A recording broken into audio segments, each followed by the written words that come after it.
Surely the opening vistas of space promise high costs and hardships, as well as high reward. So it is not surprising that some would have us stay where we are a little longer, to rest, to wait. Hello, I'm Dr Bleddyn Bowen. I'm a lecturer in international relations and an expert in space warfare and space policy at the School of History, Politics and International Relations at the University of Leicester. I research, publish and teach on space politics or astropolitics and military space activities as my specialist area. In this video, I'll be talking to you about my specialist third-year undergraduate module, PL3144 Politics and War in Outer Space. I also teach the first-year undergraduate module, PL1015, The Global Cold War, International Relations 1945 to 1989, which is linked in the description.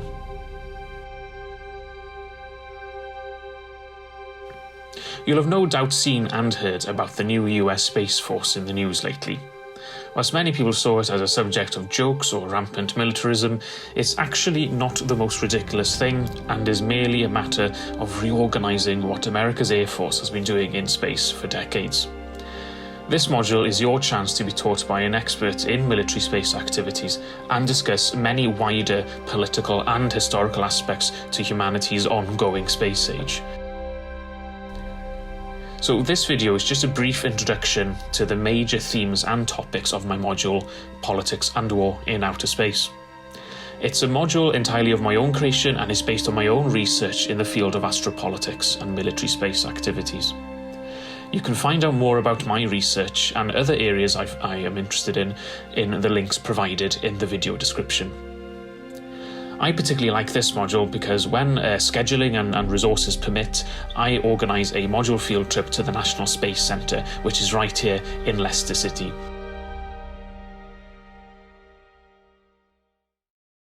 Space is more than just rocket science. Today there are over 2,500 working satellites in Earth orbit. There are 2,500 machines flying around our planet, providing all manner of useful data and services. Satellites allow wireless communications around the world. They take pictures of sensitive national security locations. They can guide tanks and missiles to their targets. They detect missile launches and electronic signatures from things like radios and ships. But they also allow civilian ships to dock autonomously at ports and monitor the state of our climate and weather systems. Over 70 countries and companies now have satellites orbiting our planet. So that's the wider context that the politics of space operates within. And don't worry, there's no need to have a technical or scientific background to take this module. You'll learn the essentials of orbital physics and satellite technologies as you go, and there's no need for any mathematical or scientific skill there. You'll be given a curated reading list from me, and I'll give you the tools to find your own readings as well. Well, I see STS-114 as the next step in getting people off the planet and, onto the moon and onto Mars, which is our nation's vision for space exploration right now. To do that, to get to the moon and to put a plan together to get onto Mars, we really need to complete the International Space Station to test what we're going to be doing when we're so far away from Earth that we may not have a way to get back quickly and safely. So the space age is well over 60 years old. And what happens in space doesn't happen in a political vacuum. Building satellites and rockets, governing their use, and allowing others to use them are inherently political activities. Who does what in space matters, and also who gets to decide who does what also matters too. And they are political questions. But why, some say, the moon? Why choose this as our goal? And they may well ask, why climb the highest mountain? Why 35 years ago fly the Atlantic? Why does Rice play Texas? We choose to go to the moon. We choose to go to the moon.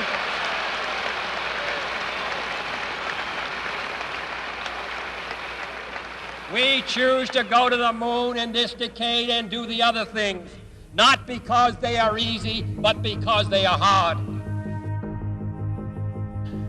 It's now many decades since that most remarkable and iconic of achievement in human spaceflight. Yet whilst many people remember Cold War space activities as peaceful competition for prestige between the United States and the Soviet Union, it was the tip of the iceberg in the development of space technology around the world. Most people don't really know about this bigger picture of humanity in space. In my module, you will engage with questions such as, why did humanity go into space at all? What do international space treaties mean for space activities today? What do we mean by a space program? What is space technology used for, both past and present? How has space technology transformed military and economic power down here on Earth? What does the spread of space technology mean for the balance of power in the 21st century? Do different countries take mostly similar or divergent routes in developing their own space programs? Should weapons be placed in outer space? Is war in space inevitable, and what would its consequences be? What is the nature of military space forces? How can the international community resolve environmental issues in space, like space debris? Are we destined to see great power competition over resources in space? Can the international community learn to properly share off-world resources? As you can see, it's a very wide-ranging module where I encourage students to think big, yet keep an eye on the technical details. For space science, like nuclear science and all technology, has no conscience of its own. Whether it will become a force for good or ill depends on man. And only if the United States occupies a position of preeminence can we help decide whether this new ocean will be a sea of peace or a new terrifying theater of war. Human exploration and space science have always been part of a larger and ultimately political and military history, a part of international relations and the study of global politics. Today is no different. Politics, international relations, and the weight of history pervades all activities in space today. For a while now, space technology has been at the forefront of military intelligence and economic power. Modern states could not function well without satellites, and is no surprise that the major political and economic blocs of the world, Russia, America, China, Europe, Japan and India, have built and are expanding their critical space infrastructure, such as rockets, as well as communications, navigation and spy satellites. My module takes chronological, regional and thematic approaches to teaching the politics of outer space. We look, of course, at the past and present of Russia and America in space, including the space race to the moon. But we also look at the politics and strategy of the race itself, and more importantly, its international context and the domestic political battles that both sides faced. Indeed, in this space race, the two space racers were often their own worst enemies rather than each other. I'm in charge of all the transfer operations, so the LF part of this flight designation is near and dear to my heart. We're going to be bringing home quite a bit of equipment for the Russian space program, some of the rendezvous radar equipment that they use for the Progress and Soyuz vehicles. There is no strife, no prejudice, no national conflict in outer space as yet. Its hazards are hostile to us all. Its conquest deserves the best of all mankind, and its opportunity for peaceful cooperation may never come again. Were it not for the military applications of rocket technology to launch nuclear weapons and spy satellites, the Soviet Union and the United States would not have poured so much money into these exotic, temperamental and unproven technologies back in the 1950s. Space is not some place reserved for peaceful conduct. It is essential in the way major military powers threaten each other, protect themselves, and wage warfare through the data and services that satellites gather from space.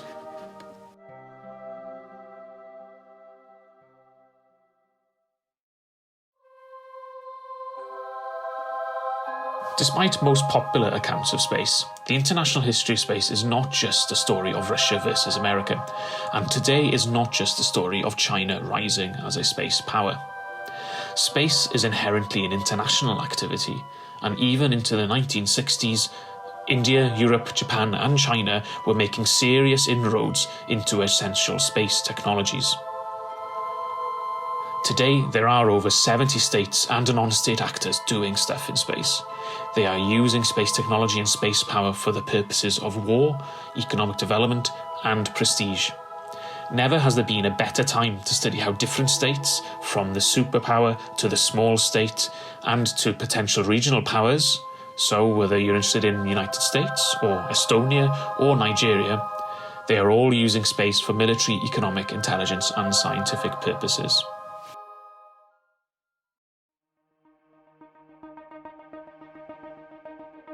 This module is literally global in scope, and also beyond our globe too, in many cases. It's decades long in its perspective, and it embraces the study of politics, history, technology, economics and warfare, both practical and theoretical. Space is more than just rocket science. If you like thinking big, modern history, politics, international relations and technology, you can't go wrong with PL3144 Politics and War in Outer Space.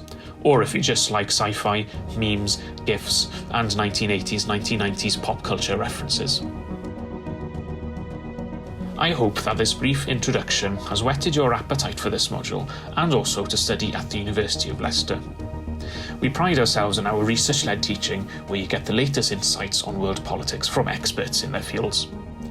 If you'd like to find out more about me, Bleddyn Bowen, or the University of Leicester, there's information and links in the video description.